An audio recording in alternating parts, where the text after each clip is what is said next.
اور بے شک ہم نے حصول نصیحت کے لیے قرآن کو آسان کر دیا ہے، تو ہے کوئی نصیحت حاصل کرنے والا؟ السلام علیکم ورحمۃ اللہ وبرکاتہ۔ کیسے ہیں آپ سب؟ میری دعا ہے اللہ تعالیٰ آپ کو صحت و عافیت کی اور ایمان کی بہترین حالت میں رکھے۔ اللہ تعالیٰ آپ کے گرد گھومنے والے ہر شر کو خیر میں بدل دے، آمین یا رب العالمین۔ آج کی کلاس میں ہم سورۃ العلق جو کہ عمہ پارہ کی سورت ہے، اس میں یہ لاسٹ والی آیت ہے، آیت نمبر 19، جو کہ سجدے والی آیت ہے۔ اس آیت میں بہت سے لوگ غلطی کر جاتے ہیں اس والے ورڈ میں۔ یہاں پر آپ دیکھ لیجئے تو کے ساتھ عین ہے اور اس کے بعد ہا ہے۔ مسٹیک کیا ہوتی ہے، بہت سے لوگ اس کو پڑھتے ہیں توتی ہو، عین کو پڑھتے ہی نہیں ہیں، جو کہ درست نہیں ہے، اور کچھ لوگ عین کو پڑھنے کی کوشش میں ہا کو چھوڑ دیتے ہیں توتعو، تو یہ بھی درست نہیں ہے۔ آج ہم اس ورڈ کو پڑھنا سیکھیں گے، اس کمپلیٹ آیت کو کیسے پڑھا جائے گا۔ اگر آپ کو ویڈیو سمجھ آئے، ویڈیو اچھی لگے تو ویڈیو کو لائک اور سبسکرائب کر دیجئے، اور بیل آئیکن کو لازمی کلک کر لیجئے تاکہ آنے والی ہر نئی ویڈیو آپ تک پہنچتی رہے، اور ثواب کی نیت سے صدقہ جاریہ سمجھ کر زیادہ سے زیادہ شیئر ضرور کیجیے گا تاکہ اس نیکی میں آپ کا حصہ بھی شامل ہو جائے۔ تو آئیے سبق شروع کرتے ہیں۔ اعوذ باللہ من الشیطان الرجیم، بسم اللہ الرحمن الرحیم۔ کاف لام زبر کلام، الف زبر لا، کلا۔ یہاں پر دیکھ لیجئے توئیں کا وقف ہے، یہاں اگر ہم وقف کر لیتے ہیں تو ہم آگے سے اپنی تلاوت کو کنٹینیو کر سکتے ہیں۔ لام الف زبر لا، تا پیش تو، طا عین زیر طع، تو طع۔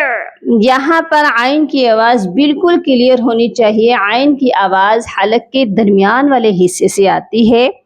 تو طع، یہاں پر دیکھیے سب سے پہلے تو دو طا ہیں، ایک باریک والا اور ایک موٹے والا۔ یہاں پر ہماری مسٹیک ہو جاتی ہے مخارج کی ادائیگی میں، تو اس چیز کا آپ نے خیال رکھنا ہے، پہلے والے تا کو جو کہ ڈاٹس والا ہے اس کو ہم باریک پڑھیں گے، اور دوسرے طا کو موٹا کریں گے، اور عین ساکن کے ساتھ اس کو ملا کر پڑھیں گے۔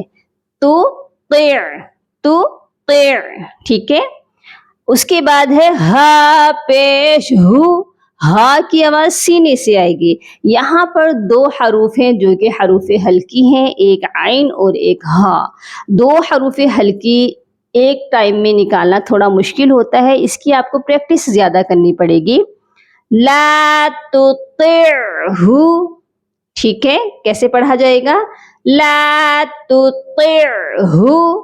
تھوڑا سا آپ سٹے کریں عین ساکن پر تاکہ آپ ہا کے لیے سیٹ ہو جائیں، پھر آپ نے ہا کی آواز کو پروناؤنس کرنا ہے۔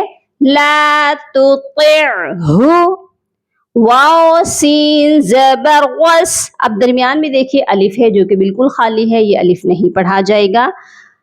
جیم دال پیش جد، اور دال کو دیکھ لیجئے حروف قلقلہ ہے، اور حروف قلقلہ جب ساکن ہو جاتے ہیں تو ان پر قلقلہ لازمی کیا جاتا ہے۔ یہاں پر دال ساکن ہے، اسی لیے ہم دال پر قلقلہ کریں گے۔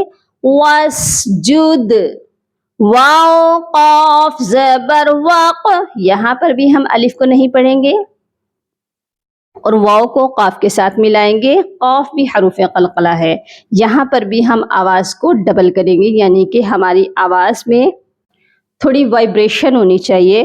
وقترب، با کے اوپر دیکھ لیجئے کہ یہاں پر بھی جزم ہے، اور جب ہم یہاں وقف کر رہے ہیں تو یہاں پر بھی ہم نے با کو ساکن ہی رہنے دینا ہے اور قلقلہ لازمی کرنا ہے۔ یہ آیت کیسے پڑھی جائے گی میرے ساتھ آپ بھی دہرا لیجئے۔ کلا لا تطعہ واسجد واقترب۔ اور اس چیز کا آپ خیال رکھیے، بہت سے لوگ جب یہ کلا کے ساتھ ہی آیت کو کمپلیٹ پڑھتے ہیں تو ایک لام کو شارٹ کر دیتے ہیں، کلا لا تطیعوا، تو ایسے نہیں ہوگا، لام کو دونوں کو ہم نے لمبا کر کے پڑھنا ہے کیونکہ دونوں الف مدہ کے ساتھ ہیں۔ کلا لا تطعه واسجد واقترب۔